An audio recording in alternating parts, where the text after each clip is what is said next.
Thank you, Chris, for that kind introduction. And it is a pleasure to be here. Let me look at this audience. No, you actually look pretty healthy compared to my last New Orleans audience.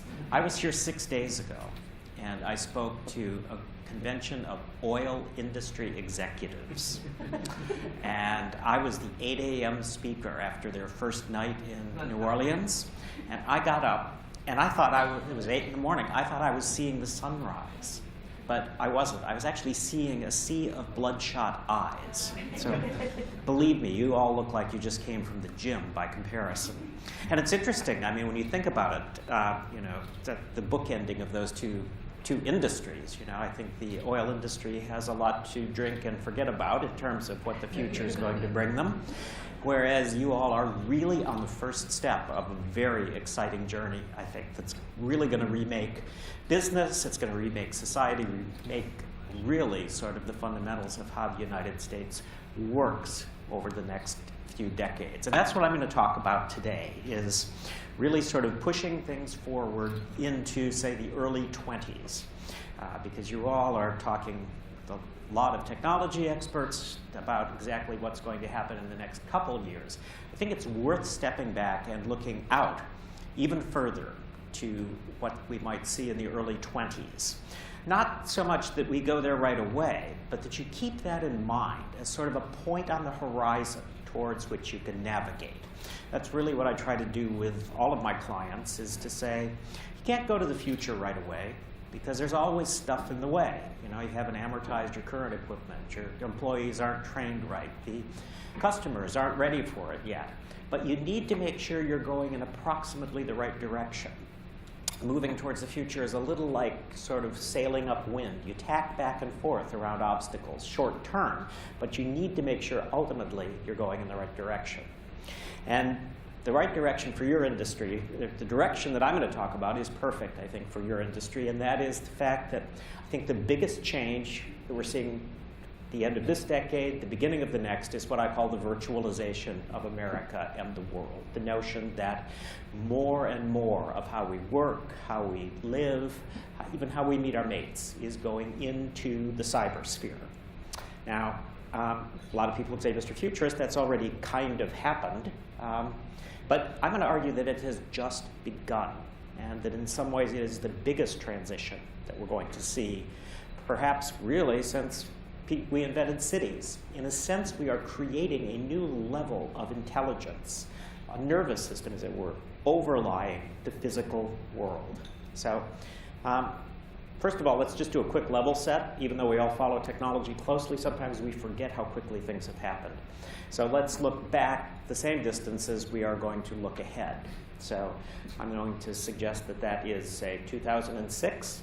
2006, there was no iPhone. There was Facebook, but it had 50,000 members, and you had to have a .edu address to join. There was a YouTube, but all we technology experts said YouTube is over, it's never going to make it. First thing everyone did with YouTube was put up clips of their favorite movies, which meant that every major studio in Hollywood was suing YouTube for content violations. So we said, that's it, YouTube's over. My favorite one, though, is that a 24-inch LCD television cost $3,000. I remember that really clearly, because I waited a year to buy mine and only spent $2,400.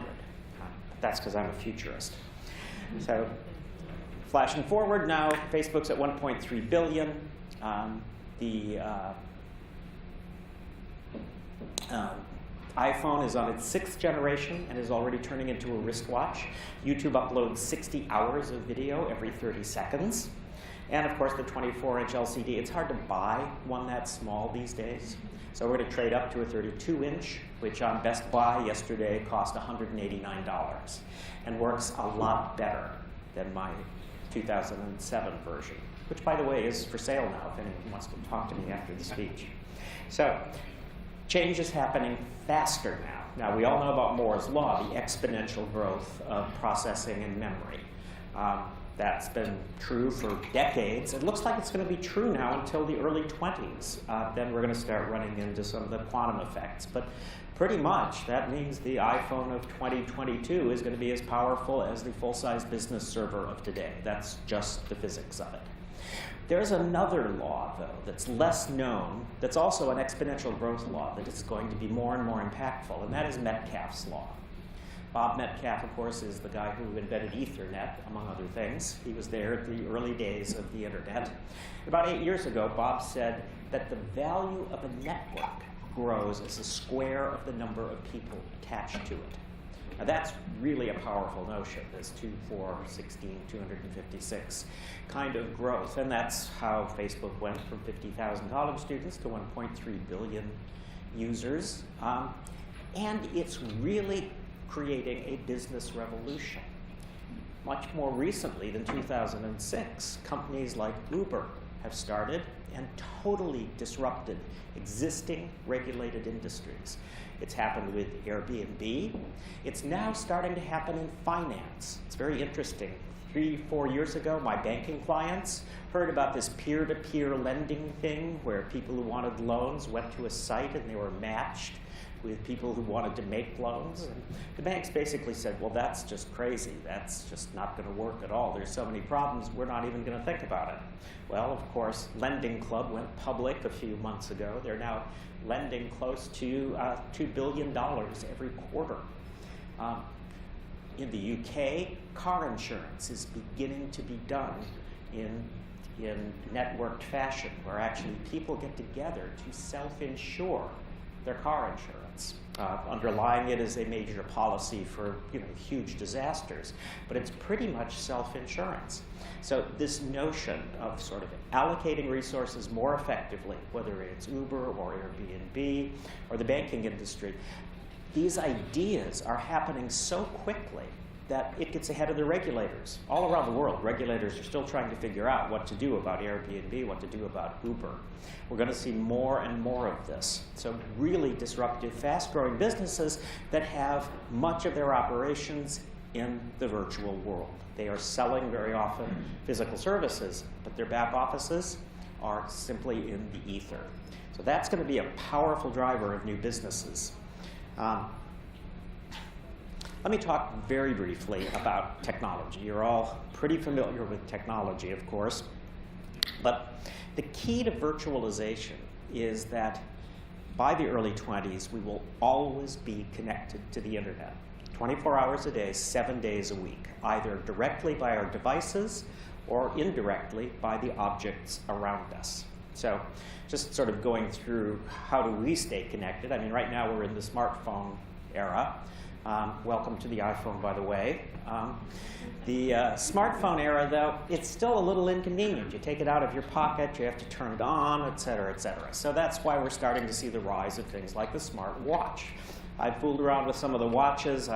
The watch, as Apple likes to call it, not the iWatch or anything, it is simply the watch, typical of Apple, is not a bad implementation compared to a lot of the others. But one thing that really interests me, and I think is going to be important in some businesses, is smart eyewear. Now, of course, we've all now seen Google Glass come and go.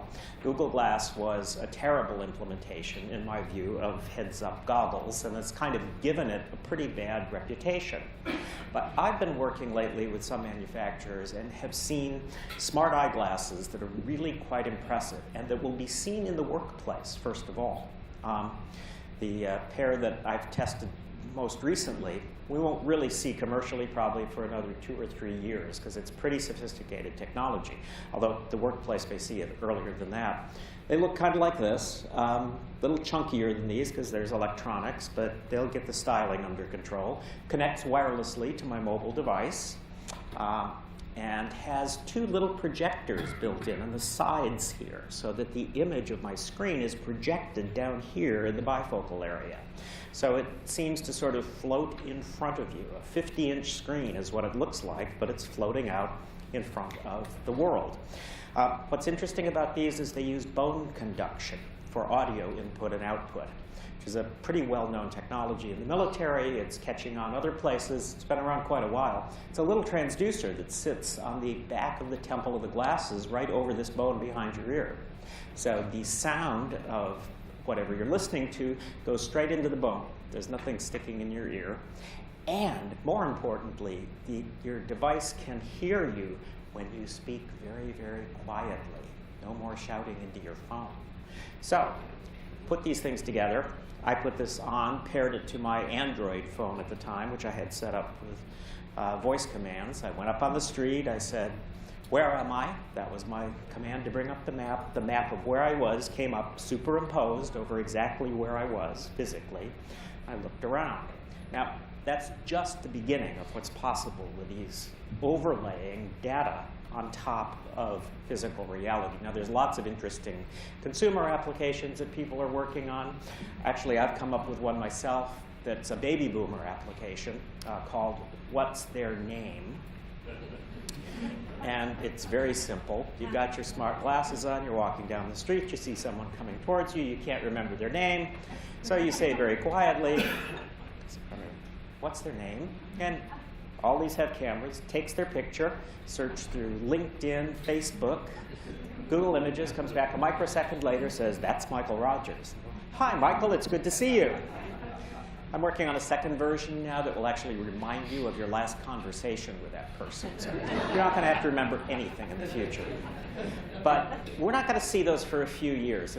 I mean, people will try to sell them in the consumer marketplace, but we're kind of going back to the 90s with these, when the best new technology is going to be in business. So I'm seeing already some really interesting sort of industrial smart glasses that will be used in high-value applications.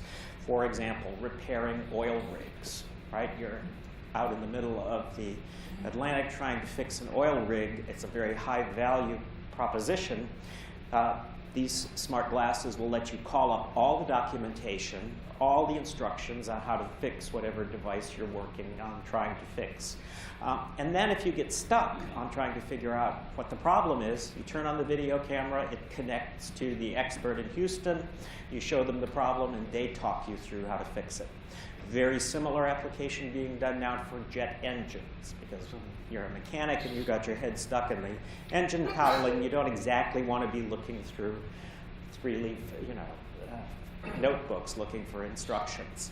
So we're going to see some of these in business initially.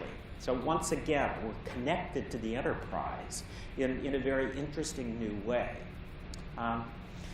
More than this, though, the piece that I think is going to be hugely important for virtual business is that even if you're not wearing watches or smart glasses or whatever we come up with, by the early 20s, there will be screens everywhere.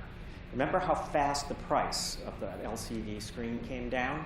Well, now we're on to another generation of OLED screens, which are much more sophisticated. But the LCD factories are still there, and Sharp and the other manufacturers like LG and Samsung are working on how you really drive the cost of LCDs down and make them bigger. Essentially move into a mode where you almost are printing them in big flat sheets, not making pieces of glass that you cut up.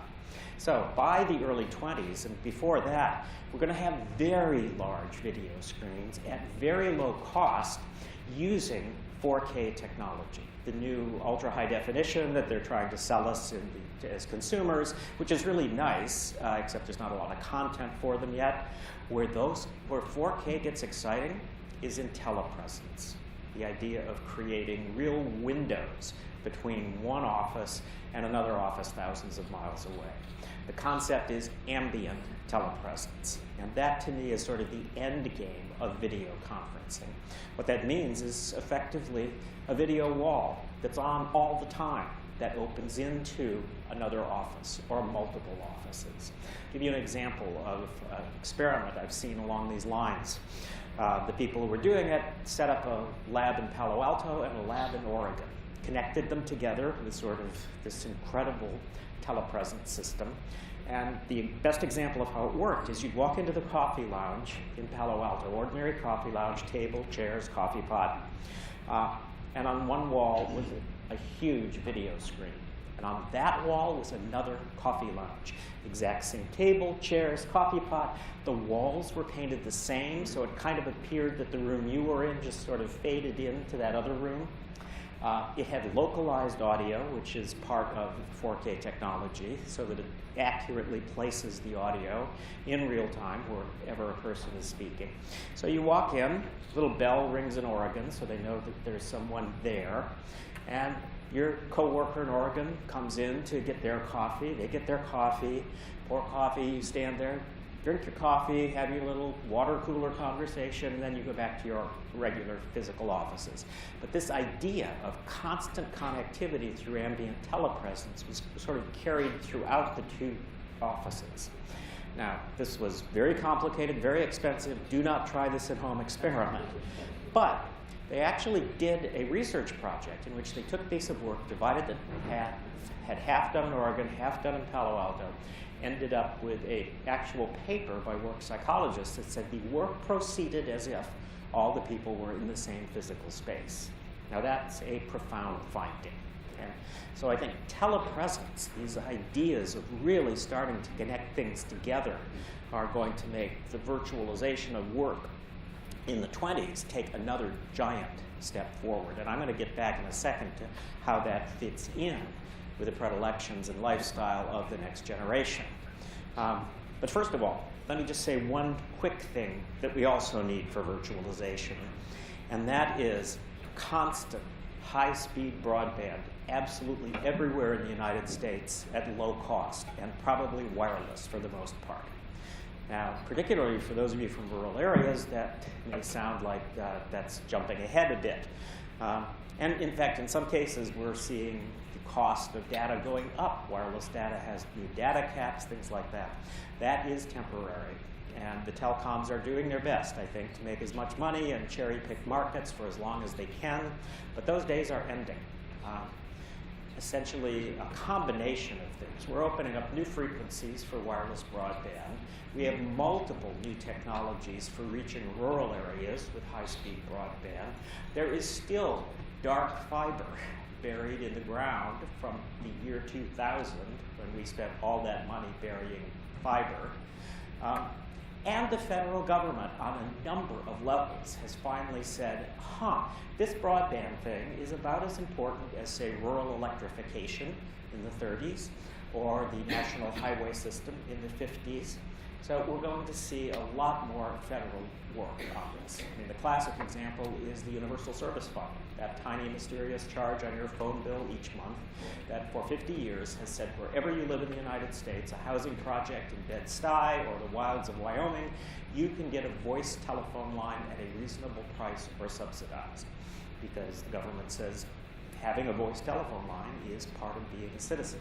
That rule is being changed to say you will have a 4 megabit minimum broadband connection wherever you live in the United States at a reasonable price. So, not to go into great detail, I can talk for an hour about the future of broadband and wireless, but I think by the early 20s, we are going to have to teach kids what offline means.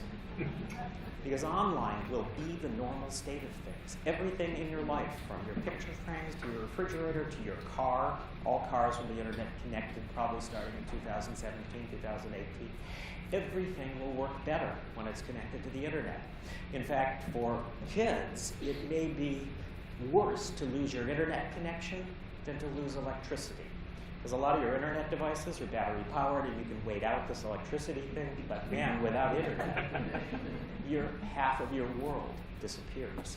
So, if we put these things together, let me interject a little vision story. As Chris said, kind of grew up in Silicon Valley. I actually met Steve Jobs when he was selling circuit boards in plastic bags. So I knew Steve for years and interviewed him and spent time with him socially. And one thing about Steve was he didn't like to predict the future unless he had something to sell. He was a good businessman, but once I did get him to predict the future. And it's kind of sad the way that I did it now that he's no longer with us, but what I asked him was, Steve, what kind of computer will you be making when you're 75 years old? He thought about it for a second, and he fell for it. He said, okay. He says it's going to be a tablet. He was working on the iPad at the time, so everything in the future was going to be a tablet. You can fill in your own favorite smart device here.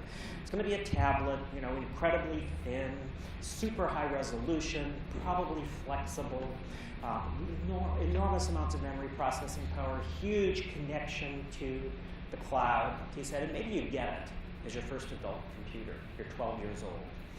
It comes in a box. You open it up. You take it out. First thing it does is it says, hi, what's your name? You say, oh, my name's Steve. And it says, oh, pleased to meet you, Steve. And this computer becomes the absolute center of your 12-year-old life. Everything you do, your homework, movies, books, communications with friends, everything goes through this device. Okay, so far maybe not that different from today's sophisticated 12-year-old. But this is a very smart computer. So Steve said, for example, one day you're walking along, it's Wednesday afternoon, the computer knows you're walking, it's got GPS. So it says, Steve, where are we going? And you say, oh, I'm going to my tennis lesson. And the computer says, oh, do we go to our tennis lesson every Wednesday at this time? If so, I'll remind you from now on. So it begins to insinuate its way into your life. It becomes a helper, a companion. We're already seeing this begin with things like Google Now and Siri on the Apple side. But this is even smarter than that, because Steve finished the story this way. He said, and then one day, you're 17 years old, and it's Friday night.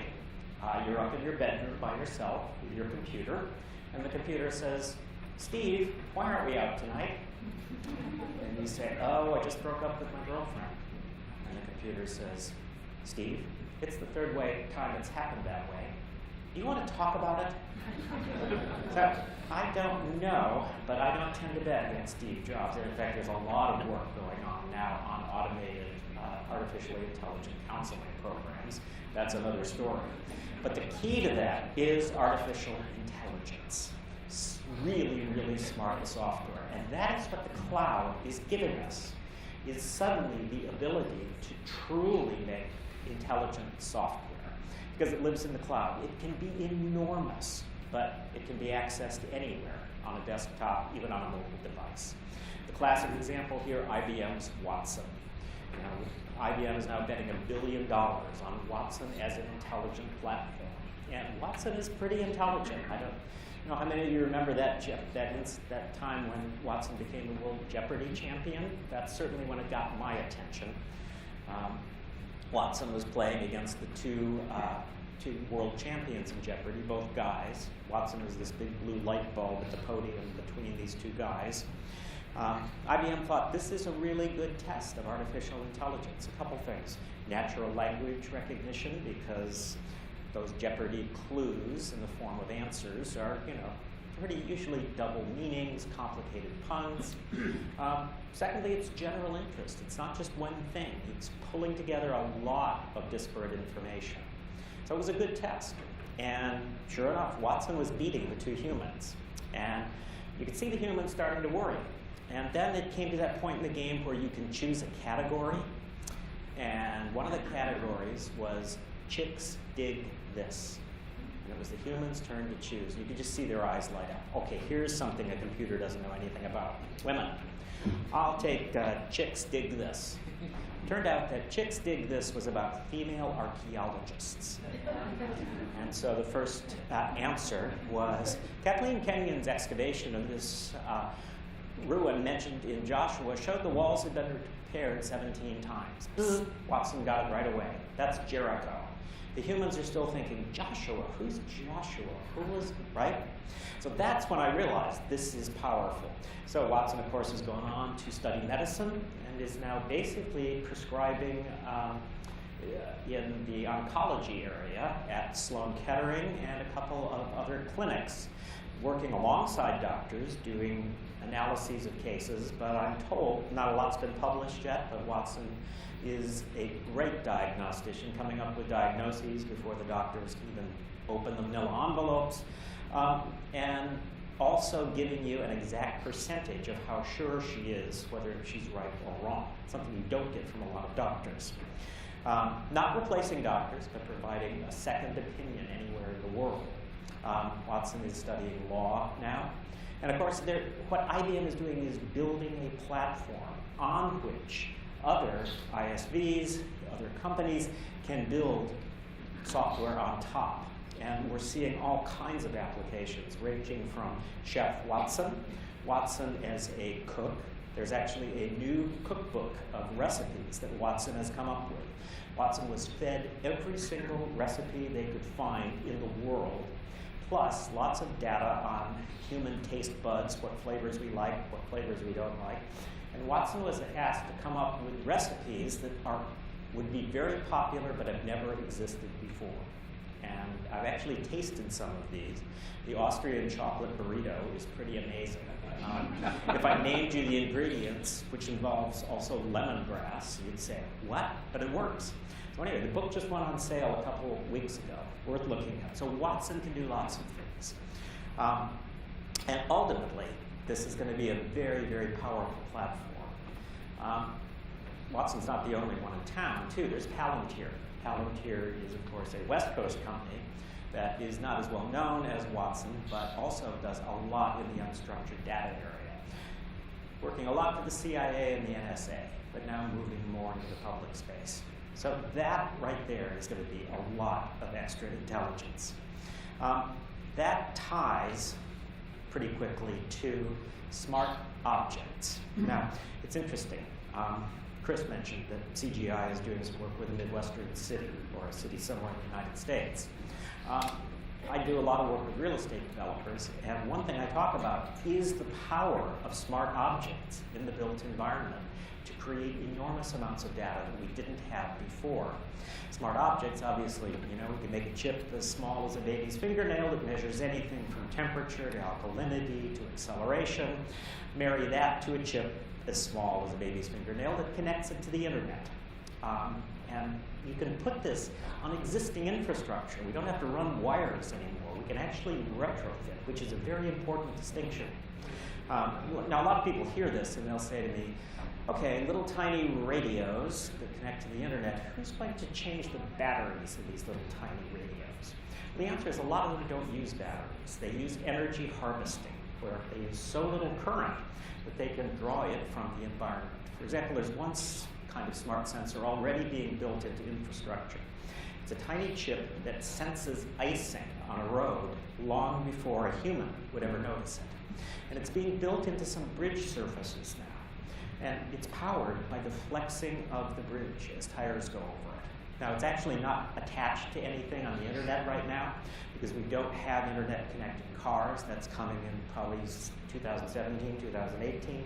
But at that point, the sensor will say to the bridge, it's icing up. The bridge will tell cars, there's icing on this bridge ahead. That's just one example, though, of adding smarts to the basic infrastructure. One of my favorite examples that I've had for about 5 years was the smart dumpster. Now, this was about 5 years ago. I was trying to find really interesting examples of smart objects, and I found this in Italy, of all places, because there was a consortium of European countries building smart dumpsters, because garbage collection in these old European cities with the little narrow roads, efficient garbage collection is at a premium, because if the garbage truck stops, everything stops. So there was this program to make smart dumpsters, and essentially 2 chips inside the dumpster. One radios to the truck comes up and says, dumpster, I'm coming, and the dumpster says, I'm only a third full, keep going, or I'm full, you better pick me up. There's also a sensor that determines what's in the dumpster. So if it's a public dumpster, for example, and only to be used for certain purposes, and it suddenly fills up with used wallboard, then it radios to headquarters, and they know some contractor is doing illegal dumping, and you better get out there.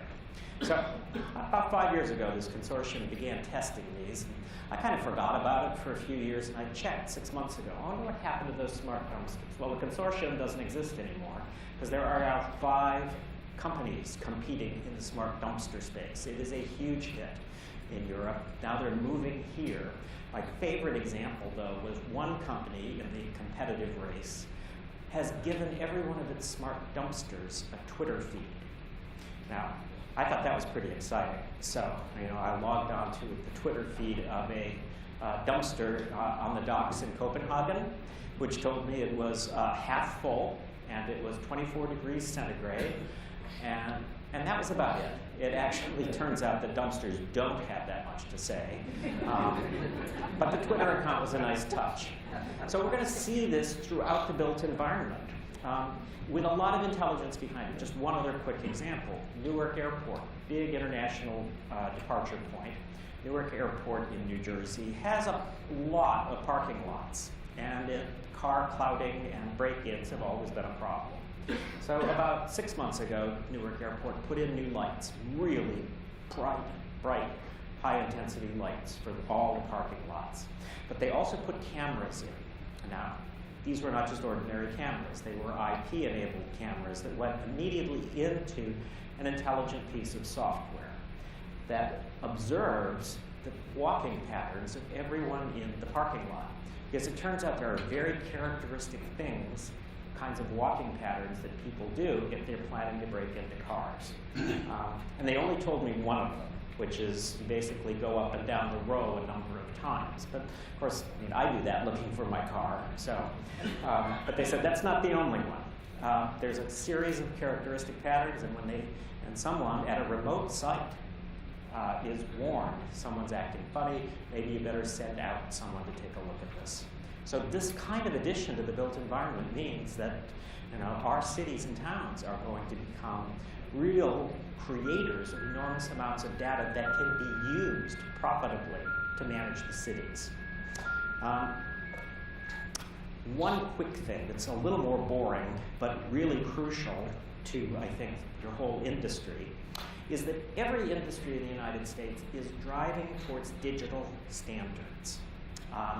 And by that I don't mean simple things like the Mac versus PC thing that drove us all crazy in the 90s, but true digital standards that in a semantic sense define what data sets are in any given industry. Right now on the web, for example, you look at 17 on a spreadsheet, you go 17 what? Go and look at the top column and it says miles per gallon. Okay, miles per gallon. But if you copy that 17 and paste it in a spreadsheet somewhere else, now it's just 17. It's lost its identity. So that, of course, is the rise of metadata that explains exactly what that 17 means and travels with it all the time. It's interesting to me how many industries, from medicine to law to construction to travel, are all adopting metadata standards so that essentially data can move between computers in different parts of the production chain automatically. The construction industry is a good example. Their notion of building information modeling, which says that everything that goes into a building will have a specific bit of metadata that describes what it is. So the architect does the blueprints. It looks like an ordinary blueprint, but when you see a hinge, a door hinge, it has a tiny bit of metadata that says exactly what that door hinge is, and that's the same for absolutely everything in the blueprint, from the solar panels to the doorknobs.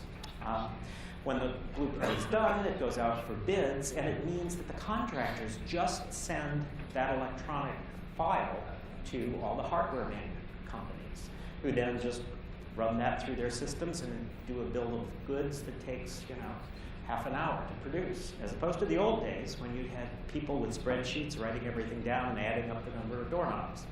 So that really simplifies the process. Then the interesting piece is when the building starts. The blueprint becomes a working document. In this sense, this is the future when everything is connected all the time. So the blueprint is connected to the internet all the time. I think by the early 20s, we're going to find that particularly younger people believe that there's two kinds of documents. There's living documents, and those are documents that are connected to the internet all the time. And there's fossil documents that have been disconnected from the internet. Those are interesting, but they're not as important as living documents. So the blueprint is a living document. It's connected to the internet. The factory up in New Hampshire that's making all the doorknobs for this building suddenly changes the spec on the doorknob slightly. Now, in the old days, that would mean all the doorknobs got delivered to the site. They'd already drilled all the holes for the doorknobs, and they'd have a big problem. But in the building information modeling idea, it actually changes the metadata. When the doorknob spec changes, It goes in, it tells the blueprint puts up a warning and says to the contractor, you better take a look at this. They changed the specs on the doorknob. You better take a second look.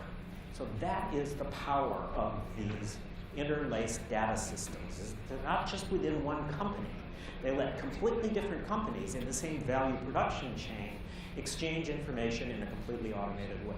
Very, very powerful. I think by sometime out in 2035, some Harvard business professor is going to do a paper that says the reason for the usually large increase in American productivity from 2017 to 2025 was the widespread adoption of industry digital standards. We'll see. So that's a key piece. None of this would make any difference if it was not for our next generation of customers and employees, the millennials. Now, it's interesting, we talk about the millennials all the time to the extent now that the millennials are almost becoming old news, even to themselves. But here's an interesting thing. Some people, some researchers are now thinking of dividing the millennials, who are approximately 13 to 33 at this point, dividing them in half, basically, and saying people over 20 or so are senior millennials. I love to tell a 26-year-old that they're now a senior. That's how fast the future happens.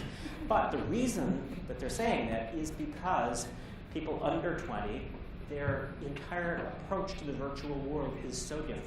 And their younger siblings, Gen Z, we haven't really named them yet. We don't officially name generations until they have credit cards, but Gen Z will do for now.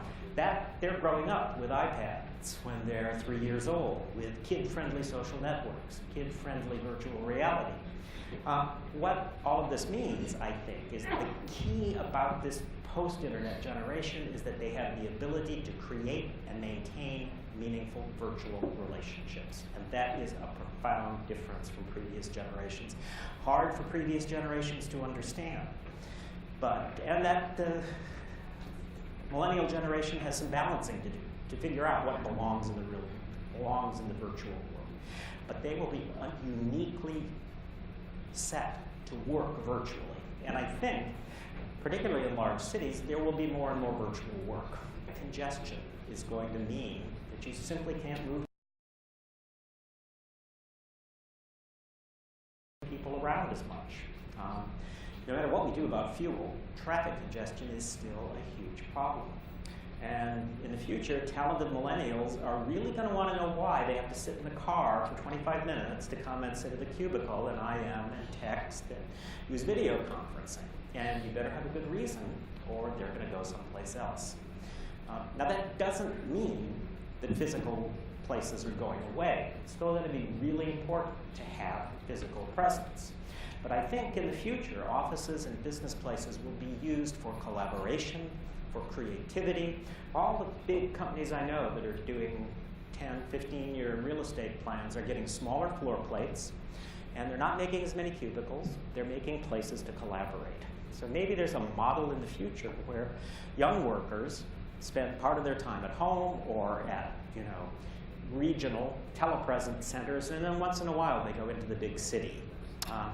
In fact, sometimes I have this fantasy that out around 2050 there's going to be a trivia contest, and one of the questions will be, what was a rush hour? The kids are like, never heard of it. And we'll explain, and they'll go, wait a minute. Everyone went out and got in their cars at the same time and drove in the same direction? That's crazy. And it is. But that's the kind of thing we're going to be able to get around, I think, in the future when we combine all of the elements that I've been talking about.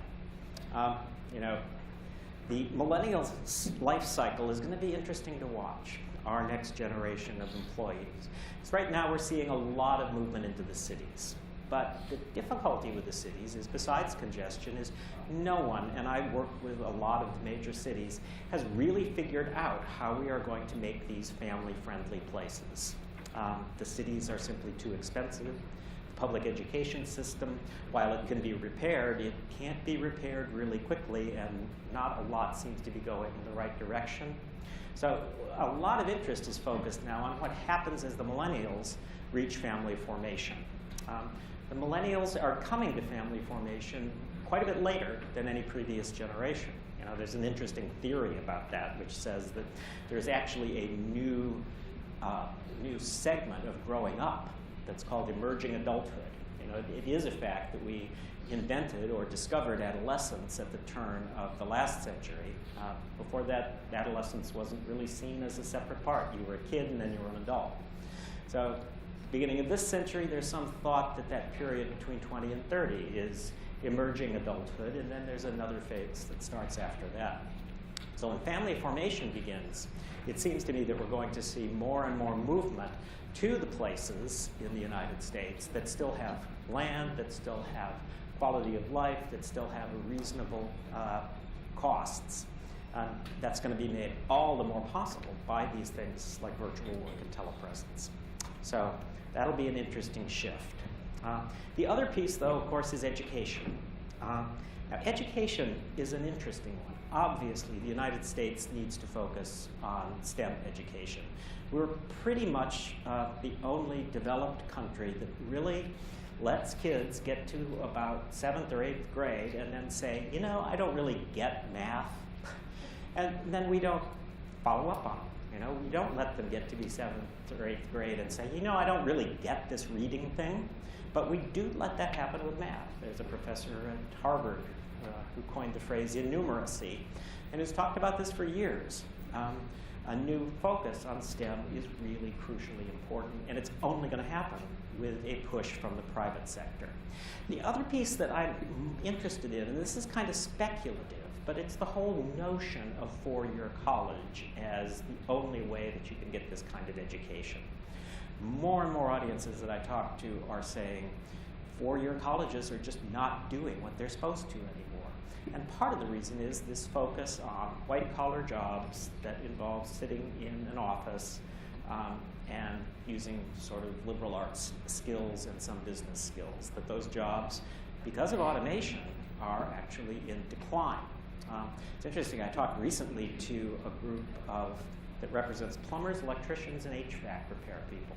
And they said, we have all these jobs where very quickly you can earn $100,000 or $120,000 a year, right out of a couple years of trade school, and we can't find people who want these jobs.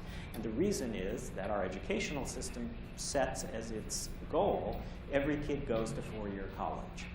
So it's interesting, what they realized was that to sort of change that thinking, you don't go to the students necessarily. You go to their parents, you go to the school districts, and you go to politicians. And so that's actually what we're doing now, is putting together a campaign that says, these are jobs, these particular kinds of trade jobs, that simply will never be outsourced or automated, and we need to do something to make these kind of jobs worthwhile. I think there may be something also in the outsourcing area that does not necessarily require the four-year degree. It's something worth thinking about. It's interesting, the success of the coding academies that we see.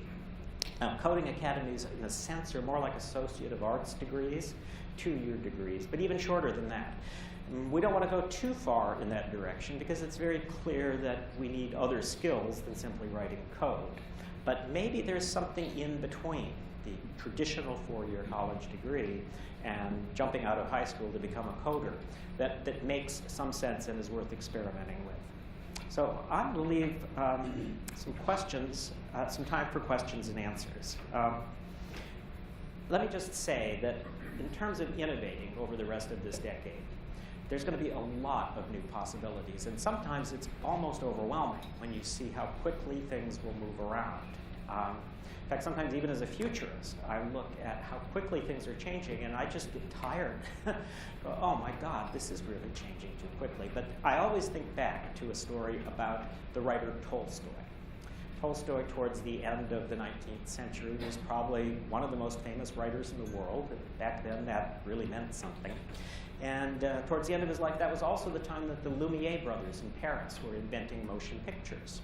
And back then, motion pictures could only last about 50 seconds. Huge cameras, enormous pieces of film. And the Lumiere brothers made these little 50-second films. The most famous one was where they set up a camera next to the train tracks as a train approached.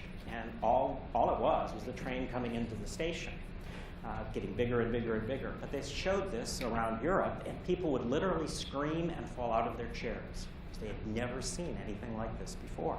So they toured all around with this. It was quite an attraction. They got to Moscow, and Tolstoy came to see it. He's in his 80s by then. And the story goes that he did not fall out of his chair. All he said was, I was born 50 years too soon. Because he instantly saw even though he was a man who was a master of using words on paper, he instantly saw the incredible narrative possibilities of the motion picture. I was born 50 years too soon. Well, I hope you've gotten the impression from my last 45 minutes that none of us were born 50 years too soon. All of this transition and all of this potential happens on our watches, and that's where we all have our work to do. Thank you.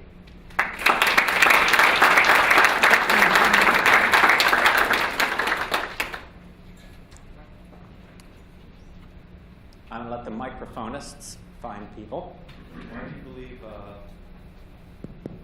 do you believe Google Glass failed? There were a variety of things. I think one of the problems was they tried to put the computing power inside the glasses. They didn't really use it to hook to a more powerful device, and that's a problem. They had the screen hanging out in front of the glasses, not a true heads-up kind of display which goes on the glass. And then finally, I think that there was just this social question of having people with little video cameras on their faces. That, to a great extent, was one of the problems, which is interesting. I won't go into a big digression on this, but the whole question of video and facial recognition and video in public is a big one. You know, my application, what's their name? Google actually would not allow that on Google Glass as an app because it used facial recognition. And Google knows that facial recognition in public is a ticking time bomb of privacy concern because nobody in the general public really understands how good facial recognition is right now. And that is going to come up, and there's going to be legislation about stores having to have facial recognition software is in use on its premises, signs, and all kinds of things. So I think that's the other piece. However, we're going to get used to having video cameras all around us. So that's the answer to that. Michael, Yes. We're largely in a room full of people who are concerned with job creation Right. here. And personally, I've been all out of sorts lately, just kind of thinking maybe we're talking about the wrong things. And to an extent, just kind of feel like lemmings just going over a cliff. I have 3 daughters, 7, 5, and 18 months. At the rate of technological change, I don't think that the rate of societal change is going to keep pace. Yeah. What is their life going to look like? Or what are their children's, my grandchildren's? Are they going to go to work? Is there going to be high rates of unemployment? What's going to happen? I think a couple quick thoughts on that. I think that it's a huge social question, and it's one that we will all be facing. Economists have traditionally said that automation destroys jobs and creates new jobs. There's certainly now growing concern that we're seeing a level of automation that is destroying jobs, and it's not clear where the new jobs come from. You know, some of the things that Watson can do now. I work with lawyers a lot, and whole teams of young associate lawyers are being replaced by e-discovery software. There's a lot of unemployed young lawyers out there. And e-discovery software actually does a better job. There's amazing stuff that it could do in terms of sussing out evidence. So that's a real problem. And it's a social problem. The technology is going to happen. I think we need to figure out what that next level of jobs is. It may well be much more service-oriented jobs, things that have to be done in person, teaching, making physical objects, all of those things, assuming that we have an affluent middle class that can afford those kinds of services. As far as education goes, sometimes I think that particularly in the IT field and the business fields, jobs will change so quickly that we may end up with kind of a model in the 20s where there's this big marketplace for workers who have specific skills. Hired.com, those of you who know that, is probably the closest thing we have to that now. But this would be broader. You would simply take your skills, whatever your skill of the moment was, and you would go on this site, and companies would bid for you for short term because your skills were so valuable and so fresh. And you would probably be paid quite a bit. And it might be like a young athlete. You make your money, and then you retire again in 3 or 4 years. And you get retrained, and then you go back into the marketplace. Reid Hoffman, the founder of LinkedIn, came up with a great phrase about 8 or 9 months ago. He said, there is no way on earth that we can promise people lifetime employment anymore. But we need to promise them lifetime employability, which I think is a really interesting concept. So all of this stuff is very real concern. A lot of it is social. Some of it begins to run into the very unpleasant, politically unpleasant topic of income redistribution.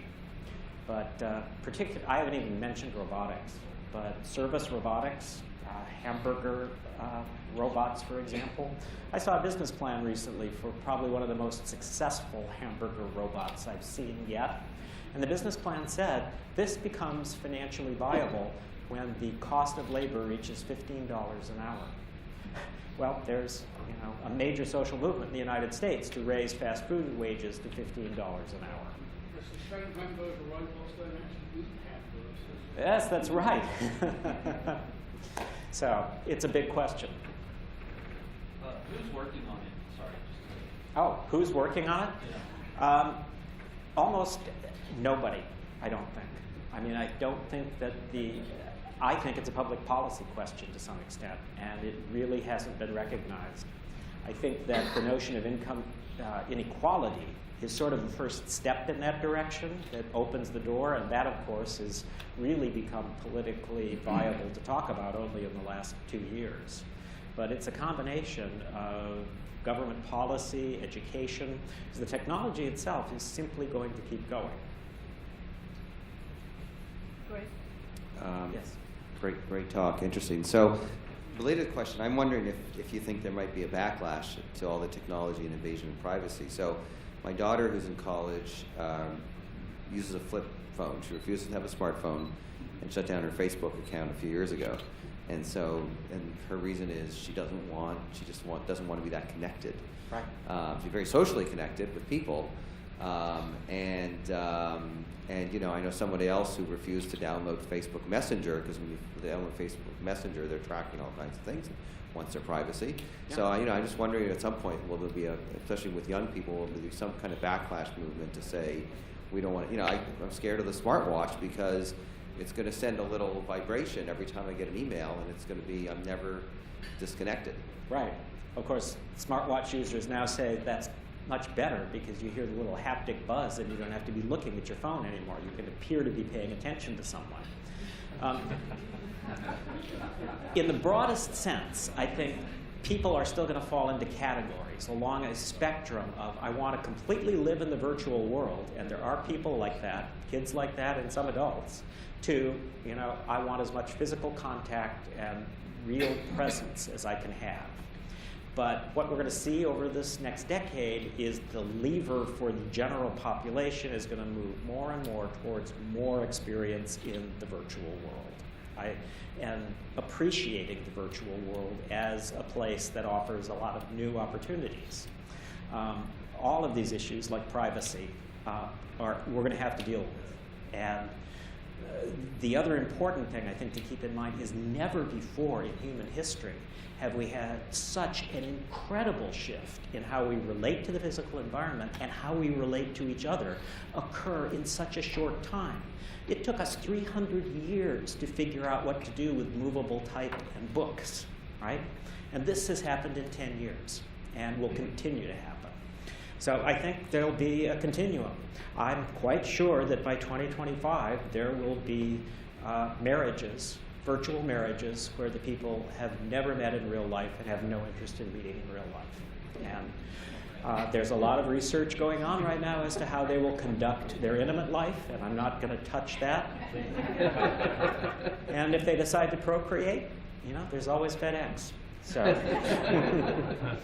so it's going to be a spectrum, and your daughter is on closer to one side of the spectrum, which I think is pretty healthy. We have time for one more question. Okay. That would be. You touched upon, you said this, that education will be, I think, going to change in the United States with the private sector Yeah. stepping in. Can you elaborate a little bit? What are your thoughts on that? Well, I think the first thing is just for the private sector to make contact with local educational institutions and make it clear what they want. And the tension, the traditional tension, which was that educators do not want to be seen as trade schools, as producing, you know, specific sets of talents for specific industries, that I think is declining. I really do. As long as industry makes it clear that they are looking for a well-rounded employee, and in fact, that's what we're looking for: some ability to, you know, absorb STEM concepts, but also the ability to think creatively, to collaborate, that sort of thing. In the workplace of tomorrow, that kind of flexibility is going to be necessary. We can't really turn out kids with a specific set of skills and expect those to last for a while. So interestingly, the message for, I would imagine, that say CGI would bring to a school district about what it wants to see in its employees is not that far from what a school district would like to do in terms of education. So I think more than, say, 10 years ago even, there's going to be a meeting of minds on this. And believe me, school teachers, everyone in the school systems know there has to be a change. And it's got to come on the demand side, I think, because the teachers themselves, I can't tell you how many times I've spoken to teacher groups about the amazing possibilities we've got with virtual education and really figuring out how we use the physical classroom. Getting lots of enthusiastic thoughts from the teachers, and someone always comes up to me at the end and says, "Have you ever talked to a school board?" And I never have. They actually don't want to hear about it. So, it's got to come from the private side, and it's going to be a message that they want to hear. Thank you very much.